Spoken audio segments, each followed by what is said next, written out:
Catalytic converters have become essential components of modern vehicles. They are devices responsible for processing vehicle emissions that pose potential threats to both the environment and human life. Within these mechanisms, noble metals play a central role in the catalysis of reactions that convert toxic exhaust products into more benign gases. Simultaneously, across the modern industrialized world, we have witnessed a corresponding rise in the incidence rate of catalytic converter thefts and subsequent illicit diversion.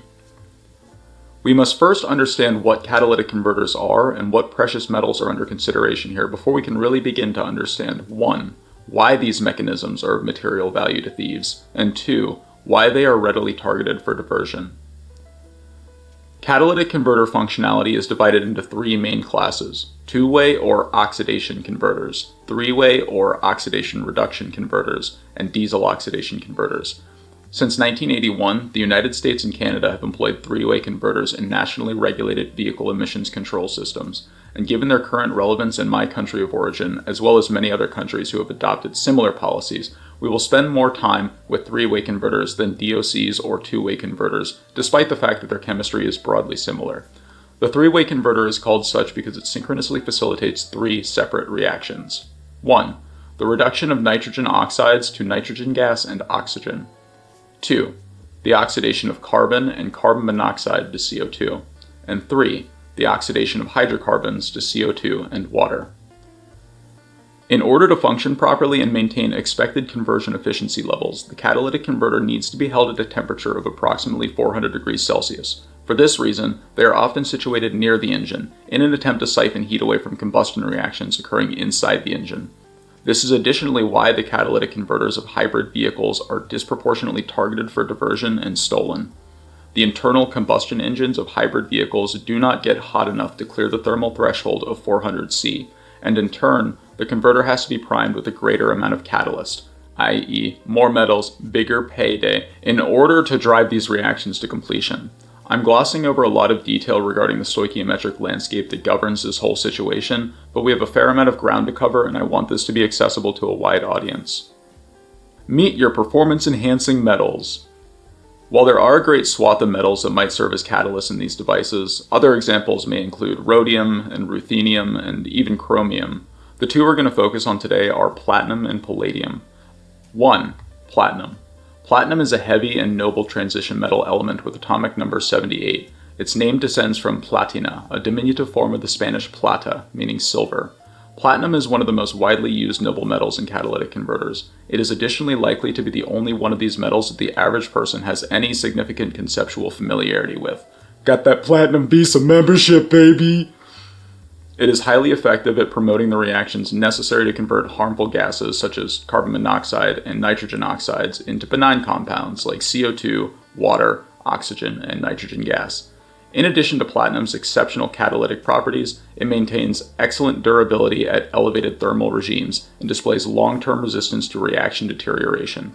This means that heat and repeated use do not cause it to rapidly degrade or lose functionality. If platinum could eat, I believe it would prefer Burger King to McDonald's if it were placed in front of the 2 of them. Inside a catalytic converter, platinum arises in the form of nanoparticles, which are dispersed across the surface of a highly porous substrate. This is coordinated in an attempt to maximize the surface area available for exhaust gases to interact with platinum, and thus be converted to fumes that are in compliance with environmental regulatory statutes. Catalytic converters employing platinum can host anywhere in the vicinity of 2 to 7 grams of this metal. The market price for platinum, as of the time of writing, is 31.47 USD per gram. 2. Palladium. Palladium is another instrumental precious metal utilized in catalytic converters. It is a noble transition metal with an atomic number of 46 and functions similarly to platinum in this context, acting as a catalyst to facilitate the conversion of harmful pollutants emitted by vehicle engines. In fact, a full description in this context would be near reiteration of platinum's. It has a slightly lower melting point than platinum, though the operating conditions of automotives do not come anywhere near this temperature. Like platinum, catalytic converters employing palladium often host anywhere between about 2 and 7 grams of this metal. The market price for palladium, as of time of writing, is 41.08 USD per gram. I was unable to find a concise graphical breakdown of usage statistics with reference to palladium and platinum in catalytic converters, but I did find a factoid regarding relative production rate in tons from Thermo Fisher.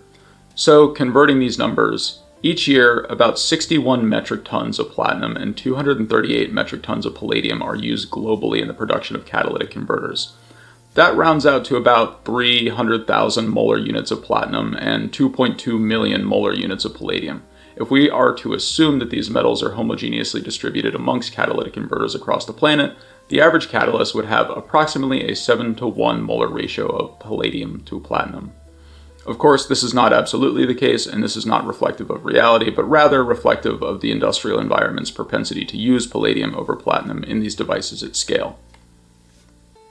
Sourcing. Platinum and palladium are both group 10 elements, and as such, they behave similarly and partition to similar geologic materials. As a result, they are often sourced from the same mining operations alongside other platinum group elements, or PGEs, and the more common nickel. Platinum is an exceedingly rare metal, existing at a concentration of only 0.005 ppm in Earth's crust. Palladium is not appreciably different in this regard. PGEs are sometimes found in igneous magmatic intrusions. One such deposit, the Kondyar Massif, is located in eastern Russia, and it is still being mined. Platinum and palladium are also sourced from igneous nickel and copper sulfide deposits. One major source of platinum associated with nickel ores is located in the Sudbury Basin deposit in Ontario, Canada. In nickel and copper sulfide deposits, platinum group metals occur in combination with chalcogens like sulfur. Nickel and copper are also readily incorporated into these phases.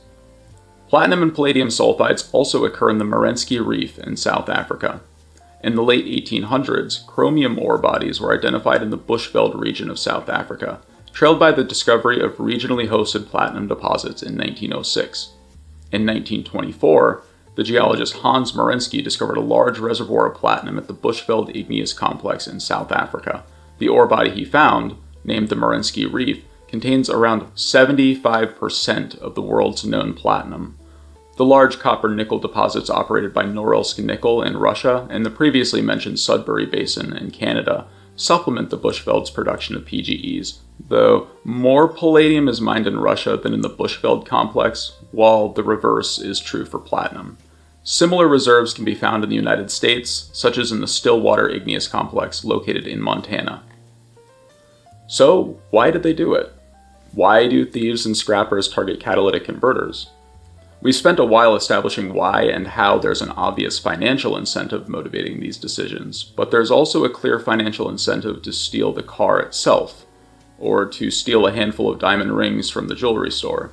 What makes the catalytic converter more susceptible to theft than other items of material value? So we've already covered price and material scarcity. I believe that this problem further boils down to accessibility and anonymity. Accessibility. The configuration and placement of catalytic converters makes them much more accessible and susceptible to theft than other items of material value.